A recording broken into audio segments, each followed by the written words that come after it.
ಏನ್ ಕರ್ಣನೇ ಇಲ್ವಾ? ಎತ್ತಪ್ಪನ್ನ ಈ ತರ ಕೊಲಿಸ್ತಿರಲ್ಲ ನೋಡಿ.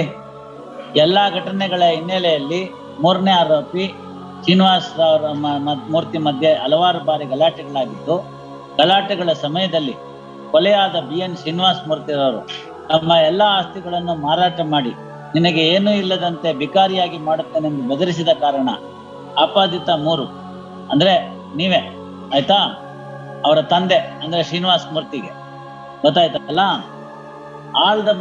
ಆಲದ ಮರದ ಬಳಿ ಕರೆಸಿಕೊಂಡು ನನ್ನ ತಂದೆ ಎಲ್ಲ ಆಸ್ತಿಗಳನ್ನು ಮಾರಾಟ ಮಾಡಿ ಎಲ್ ಮಾಡುತ್ತಾನೆ ತಮ್ಮ ತಂದೆಯನ್ನು ಕೊಲೆ ಮಾಡಲು ಮಾತುಕತೆ ಮಾಡಿ 1 ಲಕ್ಷ ರೂಪಾಯಿಗಳಿಗೆ ಸುಪಾರಿ ನೀಡಿ 19/5/21 ಆಪಾದಿತ 3ರವರು ಅಪಾದಿತ 2ರವರಿಗೆ ತನ್ನ ATM ಕಾರ್ಡ್ ಅನ್ನು ನೀಡಿ ಮುಂಗಡವಾಗಿ ಹಣ ಡ್ರಾ ಮಾಡಿಕೊಟ್ಟಿದ್ದ.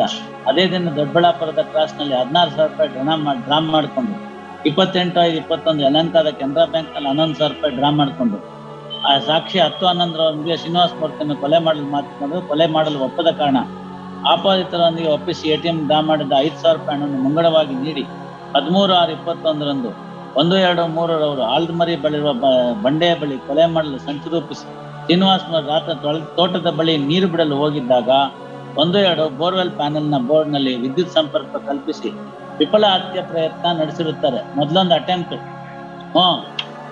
ಅಯ್ಯೋ ಪಾಪ ಅಂತ ಹಿಂದಿನಿಂದ ಬಂದು ಹಿಡಿದುಕೊಂಡಾಗ ಆಪಾದಿತ 2ರವರು ಕೆಳಗೆ ತಳ್ಳಿದ ಸಮಯದಲ್ಲಿ 1ಅವರು ತನ್ನ ಕೈಯಲ್ಲಿದ್ದ ಸ್ಟೀಲ್ ಪೈಪ್ ನಿಂದ ಬಲವಾಗಿ ತಲೆಗೆ ಹೊಡೆದ ಕಾರಣ ಶ್ರೀನಿವಾಸ್ ಮೂರ್ತಿ ಬೋರ್ಲಾಗಿ ಕೆಳಗೆ ಬಿದ್ದು ಹೋದನು. ಪುನಃ ಎಡಮಾರಿ ಸ್ಟೀಲ್ ಪೈಪ್ ನಿಂದ ತಲೆಗೆ ಹೊಡೆದು ಮಾರಣಾಂತಿಕ ಹಲ್ಲೆ ನಡೆಸಿ ಕಾಲಿನಿಂದ ಒದ್ದು ಕುತ್ತಿಗೆ ಮೇಲೆ ಮುಖ ನೆಲಕ್ಕೆ ಒತ್ತುವಂತೆ ಬಲವಾಗಿ ತುಳಿದು ಸಾಯಲು ಕಾರಣರಾಗಿದ್ದಾರೆ.